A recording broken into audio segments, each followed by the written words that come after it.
fait, c'est un positionnement géographique qu'on considère comme idéal, hein, au carrefour de l'Europe, entre l'axe Europe du Nord, Europe du Sud et puis Est-Ouest. Sa position sur la Méditerranée en fait un grand atout aussi pour tous les projets de croissance du trafic de croisiéristes, par rapport à la croissance de l'activité du port aussi, et tous les projets et d'investissement qui sont mis en place au port, qui devront à terme générer du trafic aérien supplémentaire.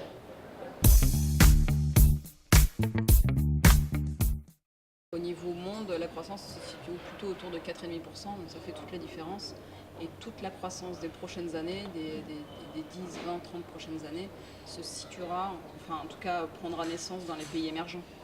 Donc on voit aujourd'hui les villes-mondes qui sortent très clairement. Alors, Marseille aura pour objectif d'être reliée à une ou deux villes-mondes de chaque continent, mais c'est vraiment les gisements de croissance se feront là.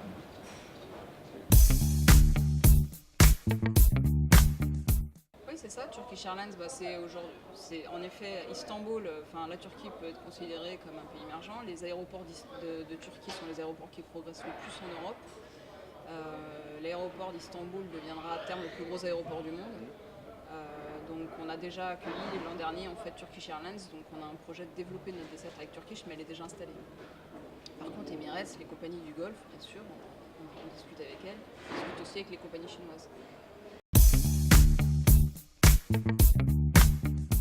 Probablement avec une accessibilité à tous les moyens de transport totalement optimisés, un tramway qui relie le centre-ville d'Aix et Marseille directement depuis l'aéroport, et puis avec une connexion en effet rail, air optimisée.